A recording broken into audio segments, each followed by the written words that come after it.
She's a country music fan. Oh lordy. Hey guys, welcome back to my channel. It's Wednesday. I'm on my period, so my skin is breaking out and I refuse to wear makeup because I'm so lazy. So this is what you're getting and I'm sorry. I just watched Trisha Paytas try to convert me to Christianity with a song on TikTok. Here, I'll put it right here. Remember when I hated my life? Trisha, I love you, girl, but that video was 2 minutes and 22 seconds. You got me fucked up if you think I'm putting that whole thing in here. Are you a Christian now? Here's Odie. Oh, he says hi. I'm working from home today because yesterday someone backed into my car with a trailer and fucked up the wheel well. Here's a photo. So I can't go anywhere. I can't even go to work, so I have to work from home. But it is currently 7 a.m., so I don't have to work yet. Oh my god, I'm gonna kill you. You're so cute. So today I wanted to talk about something a little bit niche, and it is the universal truth. So the universal truth is something I've battled with for a little while now. Ever since me and my sister got in our physical altercation, which if you listen to the podcast, we talk a little bit about it, which is silly. I guess I should give a little bit of context. So one night me and my sister were both really drunk, and she was visiting me and there were other people involved that were drunk. Me and Darian got into a physical altercation and a lot of other people got involved, and it was really messy and horrible and traumatic. So I know I said I wasn't gonna be vulnerable on the internet, but I lied because I have no one else to be vulnerable to. So I guess it'll be to you 123 random subscribers. So thank you for watching. So after that night, I struggled so hard because I was drunk and I was blacked out with pure rage when this whole event happened. And it's hard because my feelings were involved and my sister's feelings were involved and she was drunk and everyone who was there was drunk. So during that time, I really struggled with the fact that nobody knew the truth of what happened. Like, nobody knew the truth of what led up to the situation. Nobody knew the truth of how everyone was feeling. There was no universal truth to it. And that was really hard for me to deal with. And it still continues to be difficult to deal with because we all live our subjective truth. We all make decisions based on our feelings, based on our experiences. And like, I try to align myself with the universal truth, what is actually true, whether it's the feelings of other people, whether it's the reasons people do things, whether it's something that happens to me. I try to align myself with what is the truth. And this is kind of like how you battle anxiety, is you find out the truth. And something that one of my friends, Rikshana, used to tell me is, like, when I was feeling insecure and I was like, oh, they're gonna fire me from my job, she was like, who told you that? And so that's a way I feel like to battle this insecurity and anxiety, is to wonder, like, who said that these things that you believe are true? When it comes to feelings, it's easier to kind of distinguish that truth. Like, if nobody said that I was ugly, I'm not ugly. And if they think that, who cares? It's not, you know, and then you think, like, what's my truth? You know, like, if my truth is that I'm not ugly, then shouldn't that be enough? But there is like a universal truth, which is really difficult to grapple with when you are a being that operates based on feelings and experiences and your own life. Where's the truth in that? So something that I've tried to do is align myself with the truth of the universe. And the truth of the universe is, come in here with us. The hard part about it is that we'll never truly know the universal truth. We'll never truly know what actually happened that night. We'll never truly know the events of that evening, but more so, we'll never know what everyone in that situation was feeling. Like, there's just no way to be objective. I think it's a good method to live your life objectively and see yourself from an outside perspective. But the thing is, like, other people have these feelings and experiences and life stories that you'll just never know. You'll never know the truth of someone else, regardless of how much they tell you, regardless of how much you spend time with them, regardless of anything like that. You're never gonna truly know the truth of someone else. And so the only truth we can actually live by is our own. But obviously, our own truth is not the universal truth. And so there's this battle constantly between like, what does the world think? And not just the world, but the essence of the world and the combined experiences of all of humanity altogether. We'll just never know. And so it's really frustrating, but it's also really intriguing to think about. So I think I've read this poem before on my channel, but I wanted to read it again and kind of do an analysis of it and kind of explain what it means to me in my quest for the truth. I'll put it up on screen and we can kind of go through it. Welcome to English class with Jayda. We're learning about poetry today. I wrote this poem one night when I was at open mic poetry night and I was really inspired. So it's called Am I Already Dead? If you've heard it before, stick with me because we're gonna go through it and literally analyze it. Am I already dead?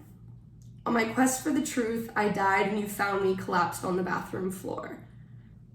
The truth was found swirling among the remnants of this morning's breakfast settled in the bottom of the toilet. Am I already dead? It's heaven and it's hell, it's purgatory here with you. The truth is, the universe pulled back the curtain. It showed me what I already knew. I took the blue pill after the red, one too many, but purple is my favorite color. My memory swirled among the remnants of the truth splattered on the mirror. So, class, if we're going into stanza 1, I say, am I already dead? On my quest for the truth, I died and you found me collapsed on the bathroom floor. So this stanza kind of represents like, I am always on a quest for the truth, for the universal truth, for what actually happened. And if we constantly are trying to live this universal truth, we're gonna die before we ever fucking find it. Like, you can try and live as objectively as you can and not judge people and do your best, but you will die before you find out the real truth of the universe, and that is that universal truth. Like, what is actually happening without my opinion and my life experiences affecting it and impacting the truth. This is also kind of an allusion, not an illusion, an allusion to the fact that alcohol was involved the night that me and my sister fought, and I was in the bathroom throwing up. It was just a disaster. So to continue on that point, the truth was found swirling among the remnants of this morning's breakfast settled in the bottom of the toilet. So in this stanza, the truth was found. The truth was there, but it's so futile to attempt to get there and attempt to understand it that it might as well be barf in the toilet. Like, there's a truth that you woke up this morning, you ate breakfast, and now it's in the toilet. What does that say about truth? Am I already dead? It's heaven and it's hell, it's purgatory here with you. I explore a lot of dichotomies in this poem. You'll see more later, but here, heaven and hell, there's ignorance and there's knowledge. And then it kind of plays into that religion aspect where Adam and Eve could have lived in ignorance forever of the knowledge of the world, but they ate the apple and now they know, and now they're ashamed and now they're sinful. I'm not trying to get into religion, I'm just saying there's heaven and hell, there's ignorance and there's knowledge. And ignorance is bliss, knowledge is pain. But we exist as humans somewhere in the middle where we know of the truth, we know that there is knowledge, we'll never reach it. So why don't we turn back to ignorance? Why don't we turn back to not knowing? The truth is, the universe pulled back the curtain. It showed me what I already knew.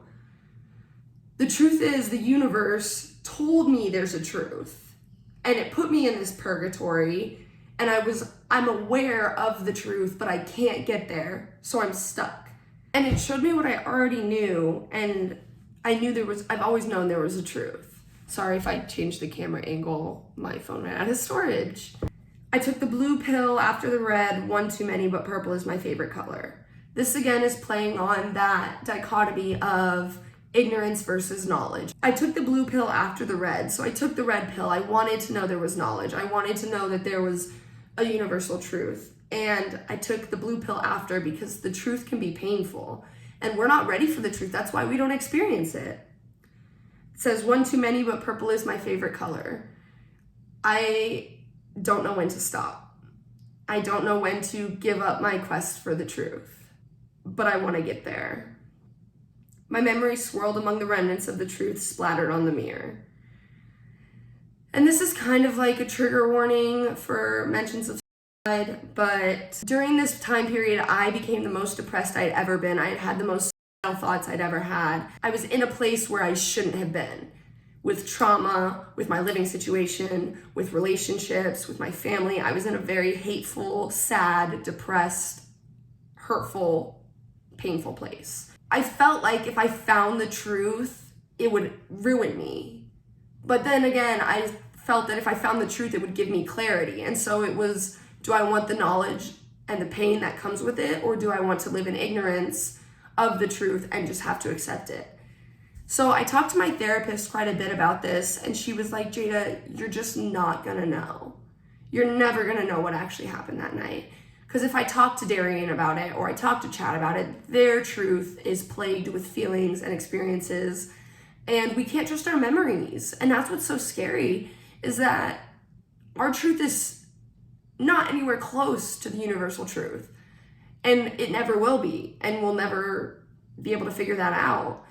It's interesting, it's a battle, it's a quest, and I'm continuing on this journey to try to live as objectively as I can, but I'm also living with the acceptance that I never truly will be able to.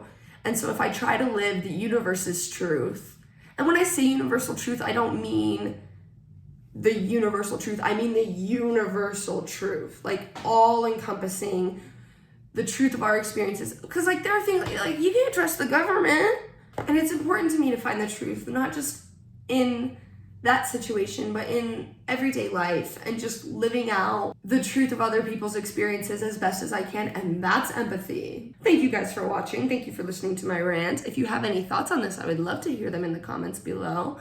I'm gonna try to start making more chit-chatty videos talking about my experiences with existentialism and my existence on this planet, because I think it's very interesting and I think it's very fun to talk about, and I would love to know you guys' thoughts. Thank you so much for watching. Stop looking at my acne. Thanks for watching. Have a good day. Love you, bye.